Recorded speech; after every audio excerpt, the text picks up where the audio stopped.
O que o senhor acha do corte do X? É a mesma sensação que eu estou sentindo com as minhas. Eu acho que agora o Brasil inteiro está sentindo o que eu estou sentindo. O Elon Musk quer saber por que o senhor tem medo de enfrentar o Alexandre de Moraes? Eu não tenho, porque eu não tenho problema nenhum com ele. Quem tem é um partido. Por que o senhor não quis falar do Alexandre de Moraes? Eu criei uma estratégia, vou te contar exatamente do jeito que foi. Eu estava precisando da atenção dos bolsonaristas. E aí eu acordo de manhã, ligo para o Sabará, exatamente assim que aconteceu. Sabará, cancela essa entrevista com ele. E aí criou alvoroço, né? Ele é um pouco desesperado, o Paulo Figueiredo. Não é à toa que ele está enfrentando o problema que ele está enfrentando, né? Porque ter coragem para sentar o peito numa lança, eu não sei qual que é a lógica disso. Ele criou o estardalhaço, parou o Twitter, ficou todo mundo maluco. E no mesmo dia eu vou lá e comento no Instagram do presidente Bolsonaro, o Carlos me responde, aí eu fui para cima. O que eu fiz com isso? Eu acendi o bolsonarismo. Fui ataquei o Carlos por 3 vezes. Liguei para o presidente Bolsonaro, ele falou, para de bater no meu filho. Aí o Nicolas entra na jogada e tira. Sobre o Alexandre de Moraes, qualquer exagero que tiver da parte dele, que o CNJ entre em ação, que ele responda por tudo. O CNJ não pode investigar ministros do Supremo. Então pronto, que seja o Senado. O que o senhor acha do corte do X? É a mesma sensação que eu estou sentindo com as minhas. Eu acho que agora o Brasil inteiro está sentindo o que eu estou sentindo. O Elon Musk chamou ele de ditador. O senhor acha que o Alexandre de Moraes é um ditador? Você tem que fazer pergunta para o Elon Musk, ele que responda pelas coisas dele. Estou perguntando se o senhor acha que o Alexandre de Moraes é um ditador. Eu acredito que tem um desequilíbrio dentro da República e eu acho que as competências do Supremo Tribunal Federal, eu como jurista posso falar com tranquilidade que eu sei o que é o Supremo. O Supremo está muito político. Ele está tentando dosar uma radicalidade que a gente teve no passado. E eu acho que já passou do limite. Então, todo respeito aos 11 togados ali na Suprema Corte, esse é um recado meu pessoal para vocês. Já passou essa onda. O Brasil precisa ser unificado. A gente precisa baixar essa pressão e a gente precisa retomar isso. Através de São Paulo, nós vamos retomar esse país. É um recado meu para os 11 ministros do Supremo Tribunal Federal. Nós confiamos na justiça. Não precisamos ter uma corte política. Vamos voltar a defender a Suprema Carta, a nossa Constituição Federal de 1988.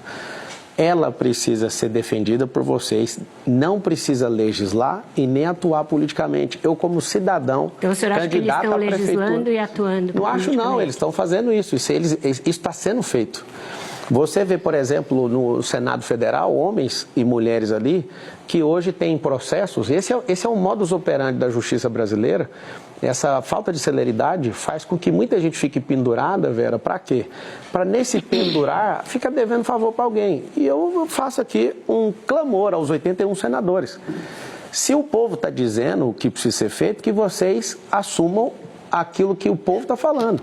Que vocês se levantem. Agora, como a gente tem poucos atores, tanto no Senado como no deputado federal, na Câmara Federal, a gente está com esse poder tripartido que é claudicante, mancando. Então, por favor, Congresso Nacional, se levantem. O senhor defende Não o impeachment do Alexandre? O senhor defenderia o impeachment? Quem defende o impeachment é o Senado. Mas qual que é a sua opinião? A minha opinião é que tem que ser apurado. Vocês divulgaram na Folha que assessores fizeram isso? O que eu vi hoje, que eu estou acompanhando? Vão chamar no Congresso Nacional. O segredo não é vamos criar ruptura o tempo inteiro. O Brasil já passou 2 processos de impeachment. Certo. Esses 2 processos criaram rupturas institucionais. O que eu defendo? Devido ao processo legal. Ah, vai impeachment. Isso aí quem define é o Congresso Nacional. Agora, parabéns, foi bem assertivo, não sei se foi o Nicolas que pediu, precisa ouvir todas as denúncias. E aqui vai os parabéns para a Folha de São Paulo. Ela publicou as denúncias, teve coragem de fazer isso.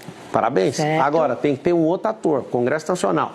Vai lá e entende o que está acontecendo. De novo, o impeachment não é jurídico. Para você que está aqui em São Paulo e no Brasil inteiro, você tem que aprender o seguinte. Eu fiquei 5 anos na Academia de Direito. Quando você viu a Dilma sendo impeachmentada, ela não estava sendo impeachmentada por o direito, é político-jurídico.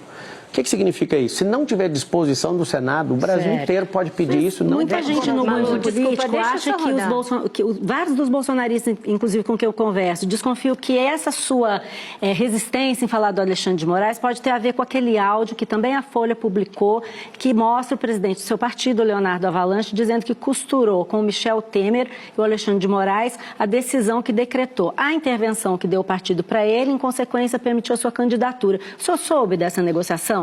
Eu sei que ele conheceu o Temer esses dias. Não faz nem sentido isso. Certo. Vamos prosseguir. Alô, a gente vai prosseguir. Eu fico ouvindo pelo site de fofoca por aí. Agora é o seguinte, eu quero terminar esse assunto aqui. Só tem uma pessoa que me faz sentir temor. Essa pessoa é o Deus vivo, quem me chamou na política, a quem eu curvo a minha cabeça. Não tem ninguém nessa república que eu afino ou vou parar. Deixa eu terminar, por favor. Não existe ninguém nessa república. Agora, eu já estou arrumando problema com o governador do estado. Estou arrumando problema com o prefeito da cidade, com o presidente da república. Eu vou arrumar problema com o STF. Isso não é uma briga minha agora. Daqui 35 dias eu estou eleito, eu vou focar na cidade de São Paulo. E aqui vai meu recado para a Suprema Corte. Vamos fazer uma política diferente. Não dá para ser desse jeito, senão a gente vai atrapalhar o crescimento desse país. A gente tem que olhar o rombo de 1 trilhão que o Lula produziu nesses últimos 2 anos, que é mais de 1 trilhão.